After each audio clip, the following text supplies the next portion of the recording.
Hey guys, welcome back to Akshay Analysis and Way to Our Media.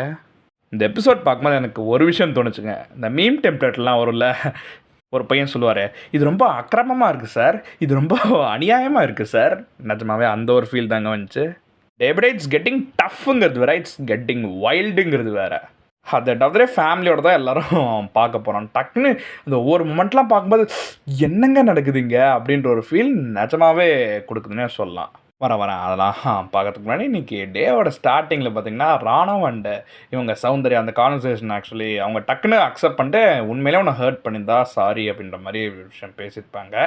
Right, at least இப்போவாவது அந்த ஒரு சாரின்ற மாதிரி கேட்டாங்களே. நேற்று கூட சொன்னாங்க அது மாதிரி நான் சாரியெல்லாம் கேட்கறதுக்கு இங்கே இல்லை அப்படின்லாம் சொல்லும்போது இன்றைக்கி சாரி கேட்கும்போது சரி ஓகே விடுங்க அப்படின்ற ஒரு ஃபீல் கொடுத்து fine. That was actually one of the ஒரு குட் கெஸ்டர். விடுங்க ரைட்டு. இன்றைக்கி ரஞ்சித் சார்லாம் ஒரு வைப் மோடில் இருந்தால் இருப்பாருங்களேன்.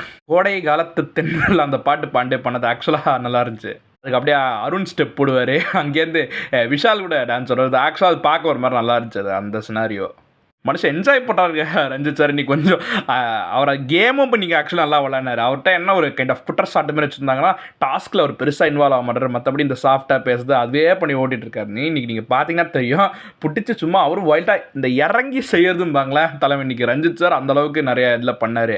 ஒருத்தரையும் அந்த தள்ளி விட்டு அப்படி வந்து சாரி அது மாதிரி கேட்பாரு, பட்டுந்துனா சாரிமா அப்படின்னு. அந்த ஆக்சுவலாக எப்படி இருந்துச்சு தெரியுமா, இந்த திருமுருகன் சார் கோபின்னு சொன்னால் உங்களுக்கு கரெக்டாக புரியும். இந்த சீரியலில் இந்த நாஸ்வரம் சீரியலில் ஒரு ஃபைட் சீன் சொல்லுவார், நான் பெண்களை ரொம்ப மதிக்கிறோம்மா, ஆனால் இப்போ எனக்கு ஒரு வேறு வழி தெரிலன்னு சொல்லிட்டு சம்மாட்டி அடிப்பார். அந்த ஒரு ஃபீல் இருந்துச்சு. இவர் நல்லா ஒயில்டாக விளையாட்டு சாரிம்மா ஃபைன். இந்த வாக்ஸ் எல்லாம் இன்றைக்கி பயங்கரமாக கண்டென்ட் கிடைக்கும். அண்ணே அர்ஜுன் மனோகர் அண்ணே பார்த்து பண்ணி விடுங்க இந்த எபிசோட.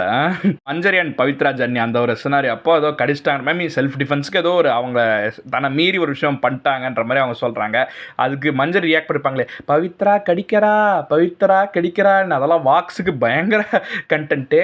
ஆல்சோ இன்னைக்கு அந்த கேமில் முத்துக்குமரன் பார்த்தீங்கன்னா அப்படியே ஏன்னு அவர் கத்துறதா இருக்கட்டும், அதெல்லாம் ஒரு செம்ம ஒரு வாக்ஸு கண்டென்ட் தான் நிஜமாவே. அவங்க எல்லா சேஃப்டி மெஷர்ஸோட விளாட்றாங்க. நமக்கு தான் பார்க்க அப்படி பயமாக இருக்கோ, இல்லை ஒரு மாதிரி இன்னவா இப்படி வைல்டாக இருக்குது அப்படின்னு தோணுதோ அப்படின்னு நினச்சேன்.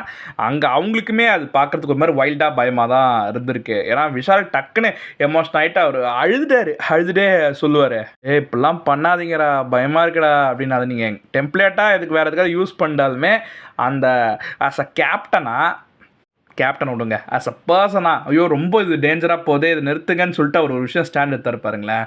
He literally gained all the respect. அடுத்தவங்களோட வலிக்காக கண்ணீர் விட்ற அந்த ஒரு மனசு இருக்கே, அதுதான் ஃபைன்.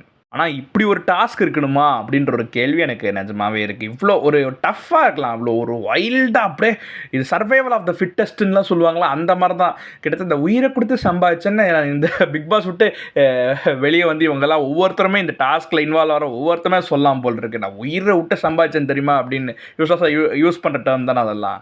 இந்த கேம்னால் ஒரே ஒரு அட்வான்டேஜ் என்ன தெரியுமா, பிக் பாஸ் வீட்டுக்குள்ளே இருக்கவங்களுக்கு கொஞ்சம் எல்லாருமே இப்போ இன்றைக்கி இவ்வளோ டஃப் கேம் விளாட்னதுக்கப்புறம் டயர்டாக கொஞ்சம் சீக்கிரம் தூங்கிடுவாங்க. ஒரு இப்போ எல்லாருமே தூங்கிறதுக்கு பாசிபிலிட்டிஸ் ஒரு 10-10:30 மணி மேக்ஸிமம் 11 மணி அந்த ரேஞ்சில். இந்த மிட் நைட் குக்கிங் அதெல்லாம் நடக்காது. இந்த ராத்திரி இந்த பூண்டு ரைஸ் சமைக்கிறது அந்த பஞ்சாயத்துக்கே வாய்ப்பு இல்லை இவ்வளோ வைல்டு கேம் வச்சா. ஸோ பட் அதை தவிர வேறு என்ன பெனிஃபிட்னு கேட்டால் எனக்கு தெரியல. ஏன்னா ஒரு ஆக்டிங் ஸ்கோப் கூட வெளியே நீங்கள் கொண்டு வர முடியாது இந்த மாதிரி ஒரு டாஸ்கில். மற்ற ஏதாவது டாஸ்க்னால் இது ஒரு ஆடிஷனாக யூஸ் பண்ணிக்கலாம் அப்படின்னு நானே கூட சொல்லியிருப்பேன். It's your Akshay signing off.